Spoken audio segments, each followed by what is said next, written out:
This is an Xbox. This is a PlayStation. And this is Elite Dangerous Odyssey. The big question then is whether or not these three will ever meet. Elite Dangerous Odyssey was released on PC back in May of 2021. Now, many people will be well aware that Odyssey suffered some pretty catastrophic failures at launch. A lot of those in fact have been resolved thanks to Frontier's very hard work and 10 updates since the initial release. However, the question remains what's going on with the console release. Well, back in July of 2021, Frontier made an announcement detailing what their plans would be for the future of Odyssey. Essentially, they decided they would need to focus on the core aspect of Odyssey, which means they'd need to focus all their attention on the PC version of the game. And with all this amount of work required for the PC, it meant that the console version would have to be delayed. We do not want to rush into confirming any dates or changes this has on our console release, as we must remain fully focused on the core Elite experience. Only when we feel that the foundation of the PC release is solid will we be able to relay our console roadmap on top. And that was from David Braben on the forums. So, as I say, that was posted on the 12th of July. In a few days, that message is going to be 8 months old. Since then, the Frontier community team, the Elite Dangerous community team, have brought up the subject just a couple of times, but only to reaffirm that David Braben's message still stands.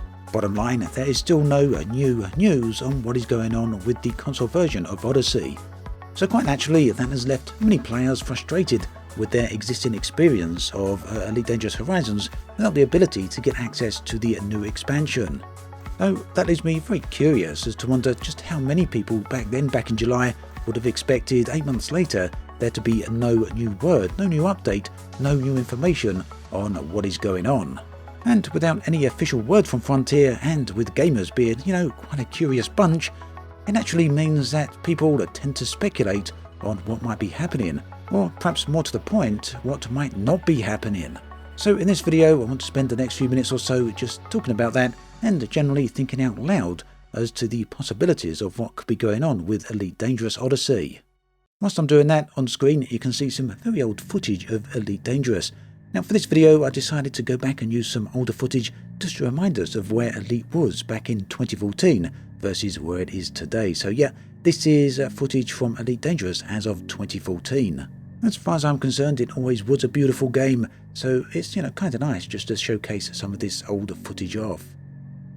Now then, when talking about the console version of Elite Dangerous, when speculating about its future or its existence, I think it's totally reasonable to start with the point of information that we already know.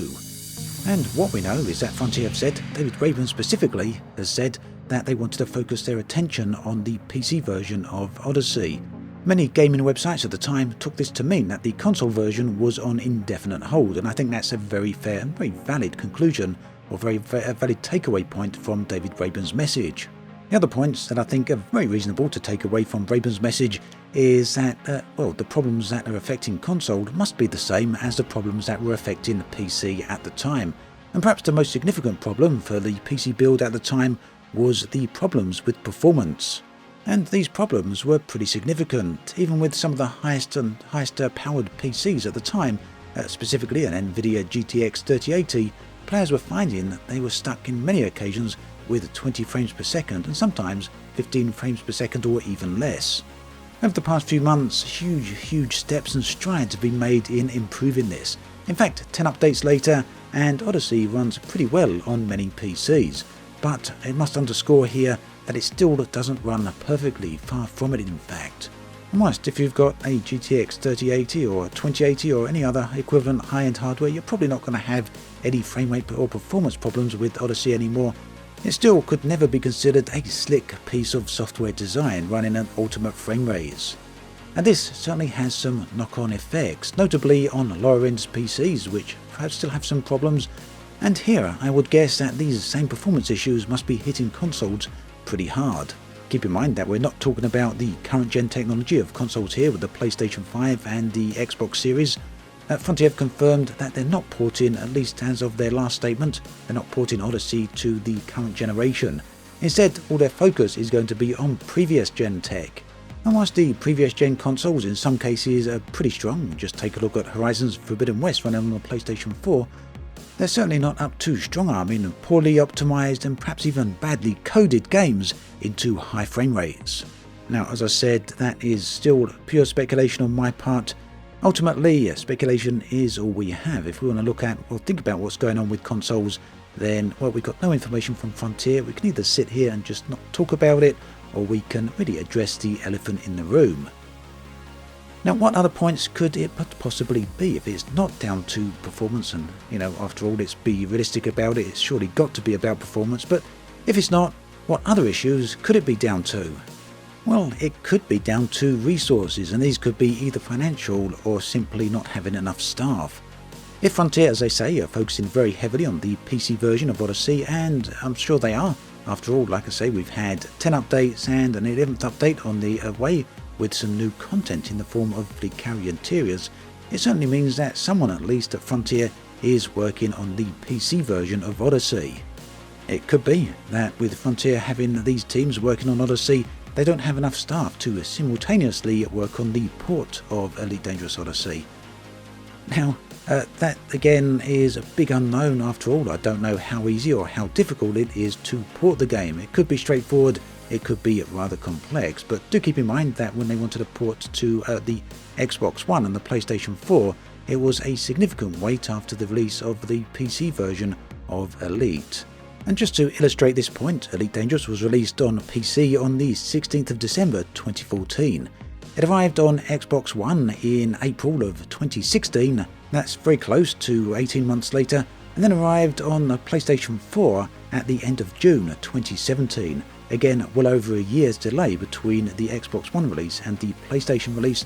The PlayStation 4 release came out close to 3 years after the release of the PC version, so yeah, whilst we can only speculate as to the reasons for that, there is a precedent that suggests there's a pretty significant delay between the PC version of anything on Elite and the follow-up versions on console. So, what point am I trying to make here?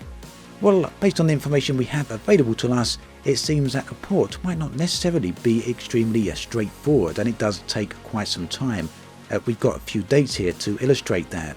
So, that leaves us with 3 possibilities. Possibility 1. Frontier have quietly and silently been working on the console version of Odyssey in the background, and at any time could announce it and rapidly release it. Possibility 2. As David Braben said back in July of last year, Frontier are focusing all their efforts on the PC version of Odyssey, and only when they are happy with the state of Odyssey will they focus their attentions back to console again. The real question then is, at that point, how long does it take to actually get the console version out? If we're to use the original dates here, we know, or suspect at least, that a straight up port might not necessarily be straightforward and could potentially take some additional time from that point. The third possibility, now keep in mind this of course is speculation, but the third possibility is that Odyssey on consoles isn't so much a question of when, but rather a question of if. It's entirely possible that for whatever reason Frontier cannot get Elite Dangerous Odyssey functioning correctly or efficiently on consoles. Now, any or all of these points would really explain why Frontier are keeping quiet, especially if you take a look at their recent share prices, which have dropped pretty significantly over the course of the last 12 months. Frontier could do without releasing any more bad news that could have a negative effect on their share value. So whilst Frontier will certainly want to be keeping their shareholders happy, or at least delaying any news that would upset their shareholders, they're nonetheless meanwhile upsetting, or at least frustrating, their player base. Now, that said, I know at this point, or perhaps even earlier on in the video, there's going to be a few viewers out there who are thinking, Obsidian's on a rant again! And yes, maybe I'm moaning here, maybe I'm being a bit negative, but honestly, this is all fueled entirely by Frontier's communication or lack thereof. We are, after all, rapidly approaching the 1-year anniversary of Elite Dangerous Odyssey on PC, and ultimately, it's only fair that Frontier at least do the small courtesy of letting their dedicated fans know, their dedicated players who just happen to play on consoles, just let them know what's going on. Is that really too much to ask? And no, these nothing new to announce on consoles type messages really aren't very helpful. Please try harder. At any rate, PC players of Odyssey are eagerly awaiting the next update for the game, which initially should have been arriving tomorrow on the 8th of March. However, as of recording this, Frontier have delayed the release and said they're going to need an extra few days to get the update out there for fleet carrier interiors. Ultimately then, I just wanted to get this video out there and discuss the whole thing with consoles before Update 11 hits the servers. So, that brings us to an end of this video. As always, thanks for watching, and I'll catch you guys and girls next time.